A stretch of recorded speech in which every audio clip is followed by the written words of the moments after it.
Good morning, mga mi. Oh, you're hungry. Mga mi, hindi ito sa pagdadamot ha.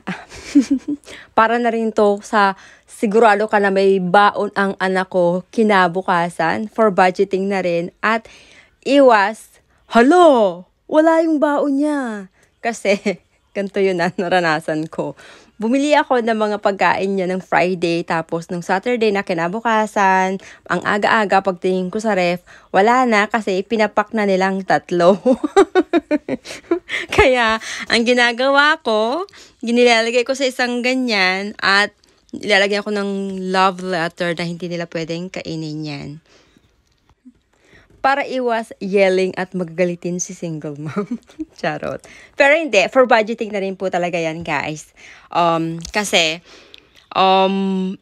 nakabudget ang pera natin for 1 month at ang mga pagkain niya is good for how many weeks na rin yan para mas anshin ako na may baon ang aking bunso. Ito namang mga maliit na jelly, guys, or jelly. Ito yung kinakain nila kapag may 20 minutes silang pahinga. Pero, kimatiro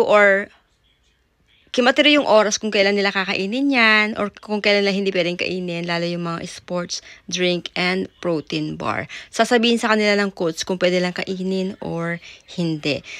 Tapos kapag 6:30 AM naman ang alis nila, mga mi, naglalagay na ako ng onigiri, tapos yung simpleng prutas na hindi agad nangingitim tulad ng pineapple, ganon. Tapos mga ubas, tapos karagian na rin para yung hindi siya hirap na hirap kainin kasi wala namang lamesa sa field, 'di ba?